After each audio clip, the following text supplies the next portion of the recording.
Em primeiro lugar, registrar a minha grande satisfação poder estar aqui na CAI, cumprimentar o presidente da comissão, o senador Lindenberg, cumprimentar o vice-presidente, o senador Sérgio Souza, cumprimentar todos os senadores e registrar a satisfação que a gente tem de poder discutir com essa casa que define as políticas para os estados, que é muito a função também da Secretaria do Tesouro, de acompanhar isto, e poder esclarecer algumas questões que considero importantes.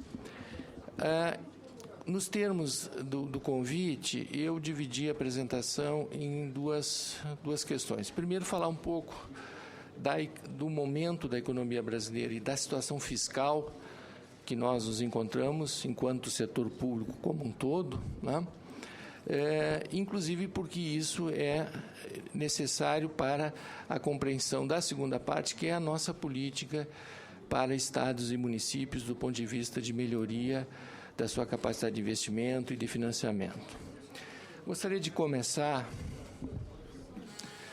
falando um pouco do momento da economia brasileira. Nessa planilha que nós temos aqui, nós apresentamos o resultado trimestral da economia brasileira desde o terceiro trimestre de 2010. A linha preta é o valor do trimestre em relação a 12 meses anteriores e a linha, o que está em azul, é o valor do trimestre contra trimestre. No segundo trimestre de 2013, nós tivemos um crescimento de 1,5%, dado recém-divulgado. Na relação do segundo trimestre de 2013 com o segundo trimestre de 2012, isso significa um crescimento de 3,3%. Penso que o gráfico é bem ilustrativo do momento de retomada da economia brasileira que nós vivemos, né? Ou seja, nós estamos numa clara retomada e isto é importante no nosso modo de ver para a avaliação das políticas estaduais, mas também é um resultado de um conjunto de políticas que entendemos ser necessárias, inclusive o aumento da capacidade dos estados e municípios de prover infraestrutura. Um dos grandes problemas do país, que pode ou não sustentar um crescimento de médio e longo prazo, é a capacidade de infraestrutura. Digo isso porque a nossa política de financiamento, de capacidade de endividamento dos estados, tem a ver com uma política de crescimento, ou seja, ela não deve, na nossa visão, ser considerada de forma isolada, né? E, felizmente, o resultado, né, de uma insistência em prover recursos, no sentido de que nós pudéssemos ter a infraestrutura andando com rapidez, tem também um resultado econômico que ele está aparecendo já. Esta planilha apresenta, segundo os mesmos conceitos, 12 meses, trimestre contra 12 meses, trimestre de 12 meses anteriores, e o valor do trimestre contra o trimestre anterior no preto. Desculpem, o preto é 12 meses contra 12 meses e o azul é em relação ao trimestre anterior, mostra a mesma retomada, ou seja, a formação bruta de capital fixo, que é onde estão os investimentos dos estados e municípios, assim como outros investimentos da indústria em especial, está em franca retomada. Então, nós viemos num momento difícil e agora nós estamos já, evidentemente, na nossa visão, num processo de retomada sustentável. Os nossos fundamentos são sólidos. Nós temos hoje reservas internacionais de 372 bilhões de dólares, bem mais do que em outros períodos da nossa história. Nós temos um investimento estrangeiro direto em 12 meses de 62 bilhões de dólares, né, dado aqui de julho, e uma dívida líquida do setor público em franca queda. Nós saímos de um patamar de algo em torno de 60% do nosso PIB de dívida para 34,1%, que é o número, o último número divulgado agora em julho de 2013. Ou seja, é evidente uma melhoria significativa de todos os fundamentos da economia brasileira. Isso se expressa em vários itens, se expressa também no mercado financeiro, onde os nossos títulos, quando lançados, têm tido uma demanda muito forte e taxas muito baixas, historicamente, com relação àquilo que o Brasil tradicionalmente tinha. As principais despesas do governo federal e do país estão sob controle. Essa planilha mostra o resultado da Previdência.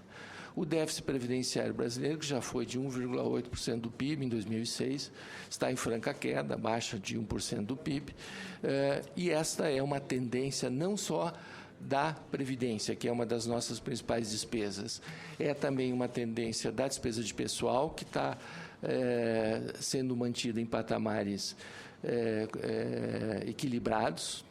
Nós estamos com 4,2 em 2012, uma estimativa de 4,2 para 2013. De 2002 para cá, portanto, uma tendência de estabilidade e de queda. Tudo bem, senador? E essa é uma tendência importante, particularmente porque nós temos dados reajustes de contratados servidores. Mesmo assim, há um equilíbrio. A dívida pública é uma tendência clara de queda. Nós já tivemos uma dívida que custava 8,5% do PIB em 2013 e hoje está em patamar em torno de 4,7%.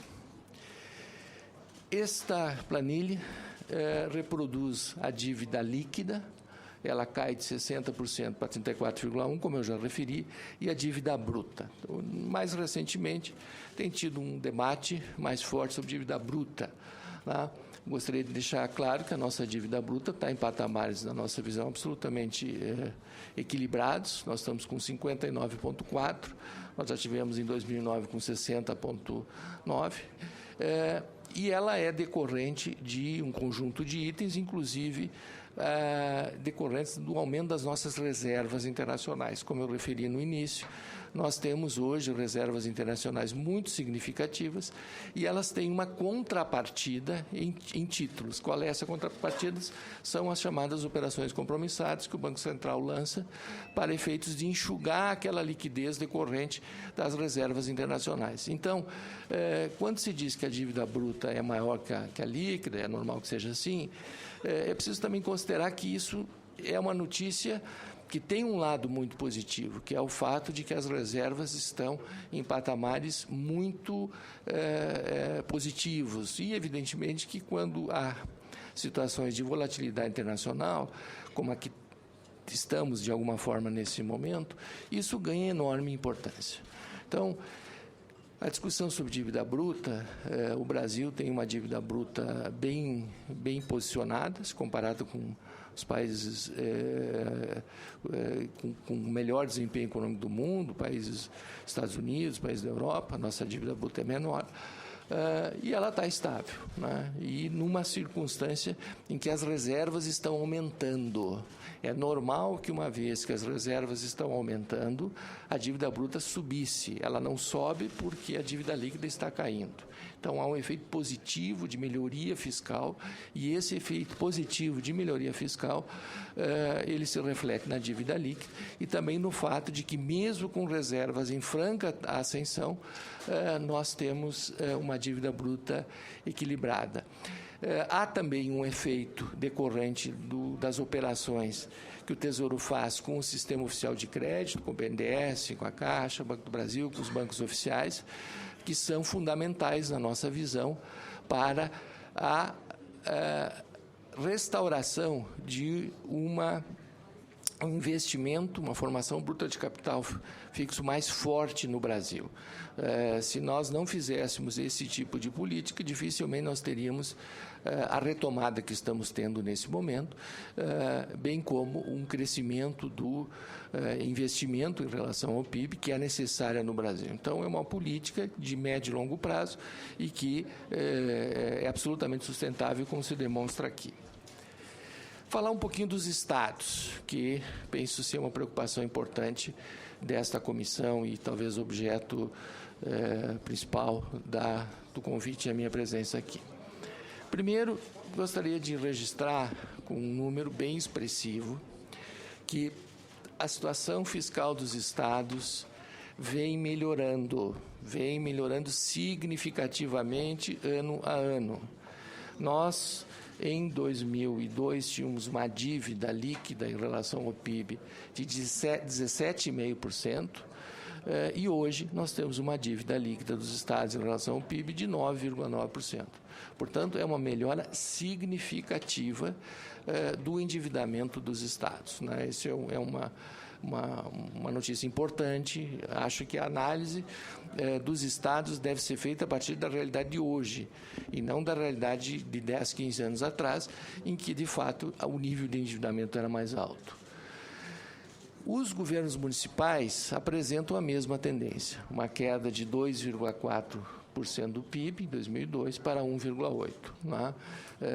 Não é uma queda tão forte, mas ela é expressiva na medida em que o endividamento é baixo, né? A participação da dívida dos municípios, em relação ao PIB é pouca, em relação à sua receita também, e isso é um dado positivo. A dívida dos governos estaduais, e aqui é a dívida total, dívida bruta, ela vem caindo, e aqui eu fiz um dado mais recente, 2006 para cá, uma comparação para efeitos de compreensão do perfil dela, que também acho que é importante. A parte da dívida dos estados com a União, que já foi de 12,7% do PIB em 2006, e antes era maior, caiu para 8,9%. Então, não só uma melhora do tamanho da dívida, como aos poucos os estados passam a ter outros atores na tomada de endividamento, ou seja, a União passa a ter uma parcela menor e as dívidas em mercado, né, decorrente do sistema financeiro, nacional, internacional, organismos multilaterais, como o Banco Mundial, o BID, vão aumentando a sua participação, e nós consideramos isso positivo, ou seja, nós entendemos que, aos poucos, a participação da dívida da União vem diminuindo, e isto é positivo, e a participação da dívida financeira vai aumentando, em bancária, e achamos também que isso é uma tendência boa. Esse gráfico, acho que é um gráfico bem importante para a compreensão da parte da dívida externa.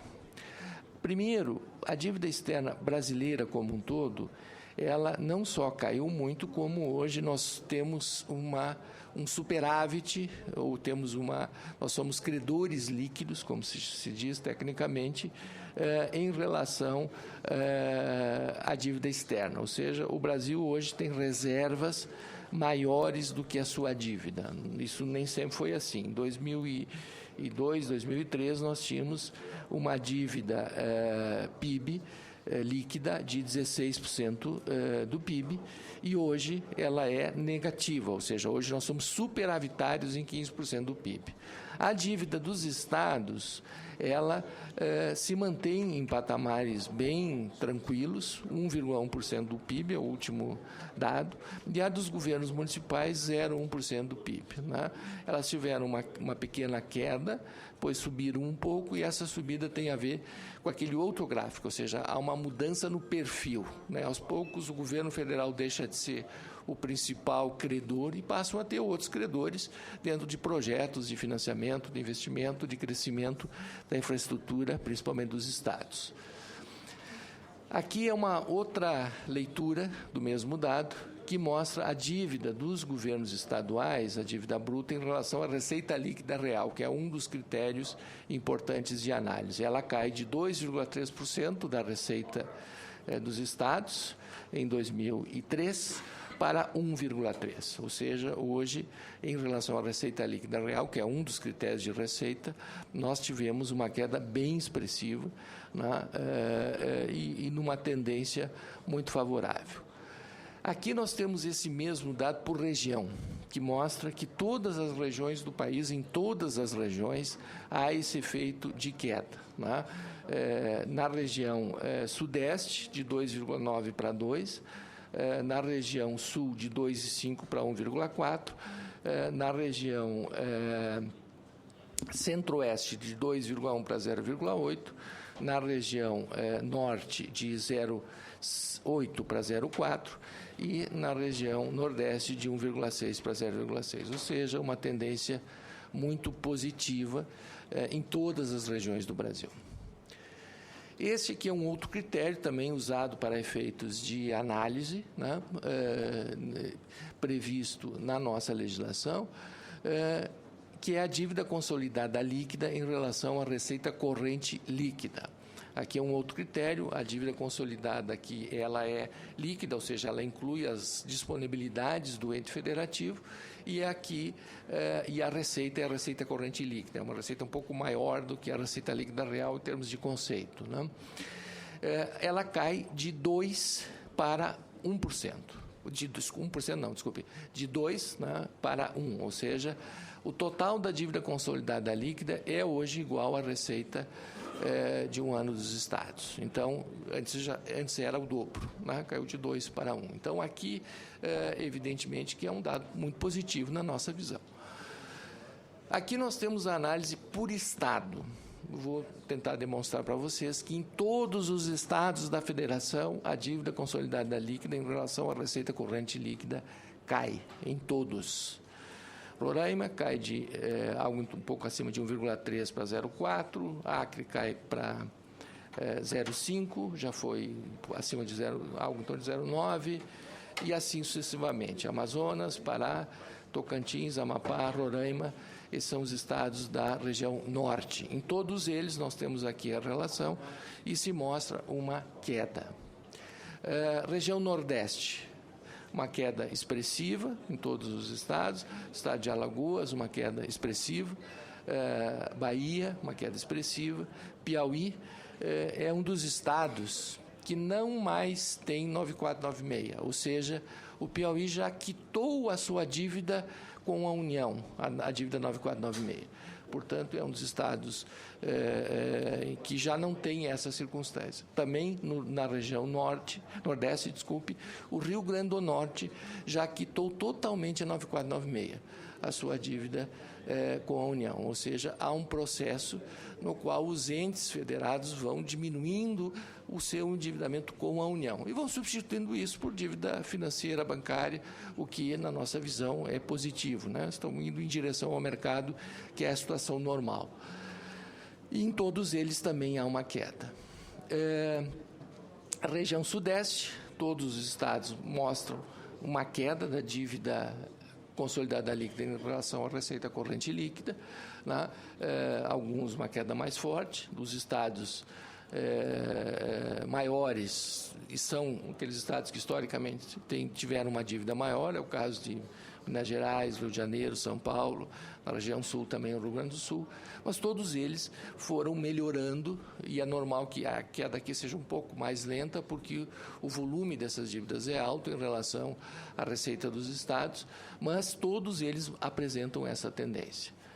Região centro-oeste, mesma coisa, uma tendência forte de queda, Mato Grosso do Sul, Goiás, Mato Grosso do Distrito Federal, e a região sul, Rio Grande do Sul, uma queda não tão significativa, mas uma queda de algo em torno de 2,7, 2,8 para 2,1, Santa Catarina, uma queda mais expressiva, e Paraná também uma queda não tão forte, mas uma queda importante. Este aqui foi solicitado uma preocupação desta casa com as garantias que a União dá para os entes federados, né? Então, esse gráfico aqui mostra o total das garantias que a União dá. Há um limite definido pela resolução desta casa, o Senado Federal, a resolução 48, que é de 60% da receita líquida real. As garantias que a União presta, que já foram de 78% da receita líquida real, hoje estão em 21%. Né? Portanto, há uma queda expressiva, não há nenhum excesso do ponto de vista das garantias. Aqui é um elemento importante que eu gostaria de esclarecer. Por que a União dá a garantia para dívida de estados e municípios? Né? Não é porque o ente não teria condições de tomar esse financiamento se não houvesse as garantias, né? Se a nossa avaliação é que o ente não tem condições de tomar o financiamento, nós não autorizamos o financiamento, há uma série de regramentos que a gente analisa, e também não damos a garantia. A garantia é basicamente um instrumento que nós usamos para diminuir taxas de juro, para diminuir spread.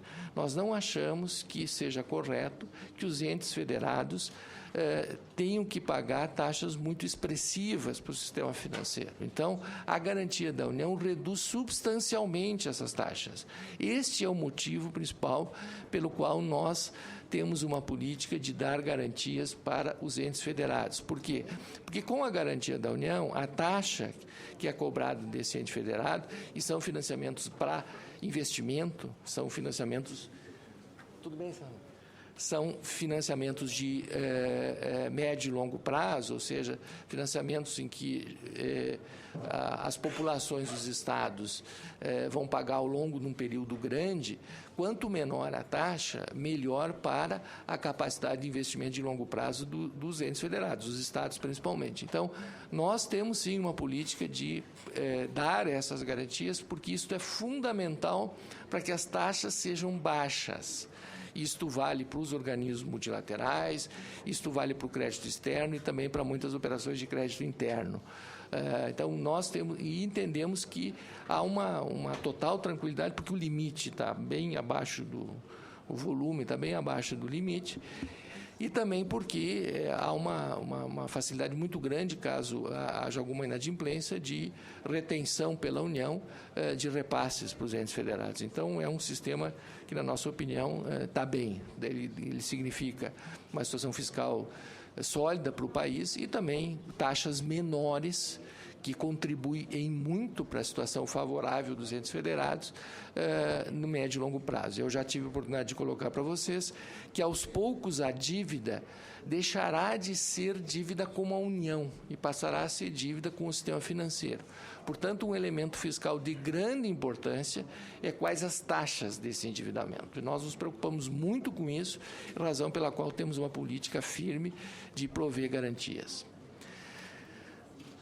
Vamos falar um pouquinho dos municípios. Esse aqui é os limites de endividamento em relação à legislação dos municípios brasileiros. Dos mais de 5 mil municípios, apenas 7 publicaram relatórios de gestão fiscal com uma dívida acima do limite, que é de 120%, 1,2% da receita corrente líquida. A grande maioria dos municípios tem, inclusive, uma relação dívida-receita líquida, né? Ou seja, as disponibilidades deles entram na dívida como com um lado positivo, abaixo de zero. 1.256, inclusive, tem essa circunstância, ou seja, provavelmente não tem endividamento algum, ou muito pequeno, e tem alguma disponibilidade.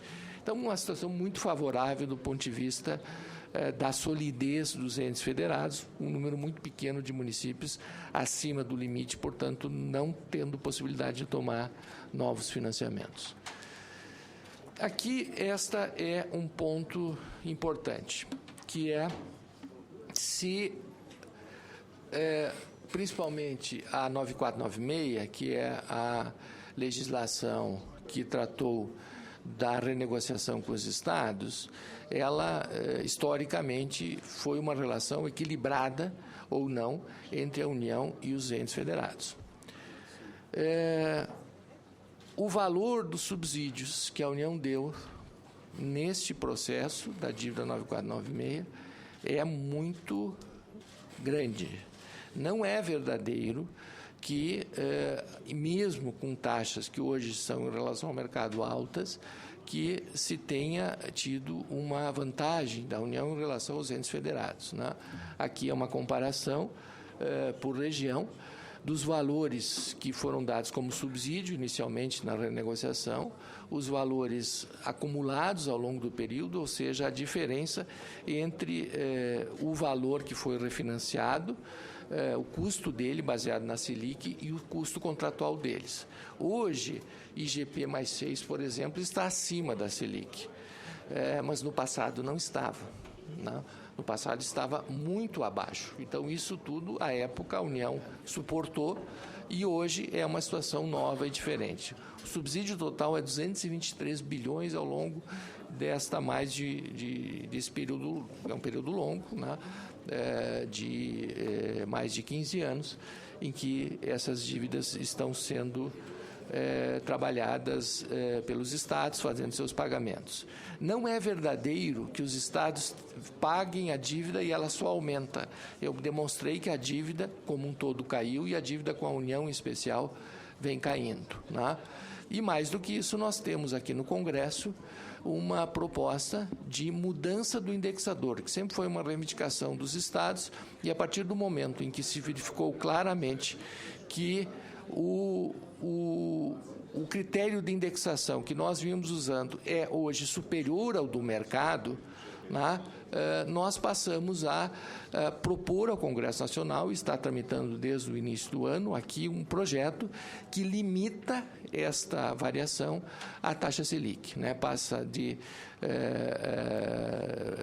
a ter uma taxa de juros de até 4%, mas limitada a Selic, né? Portanto, há uma concordância do governo federal que, uma vez que as taxas de juros, de uma forma geral, caíram no Brasil, é correto, mesmo que tenha havido um subsídio muito alto até hoje, mas que é correto que isso seja também repassado aos estados. Portanto, temos uma proposta nesse sentido para avaliação aqui do Congresso Nacional e entendemos que ela vai ser importante para a melhoria ainda maior da situação fiscal dos estados e dos municípios no médio e longo prazo, né? Porque aqui esse efeito de médio e longo prazo é muito importante na análise das finanças públicas. Tentando obedecer, né, de não fazer uma exposição inicial muito longa, tentei colocar aqui as principais questões, o nosso ponto de vista, dar um panorama mais geral, e me coloco à disposição para esclarecimentos dos senhores e senhoras. Obrigado.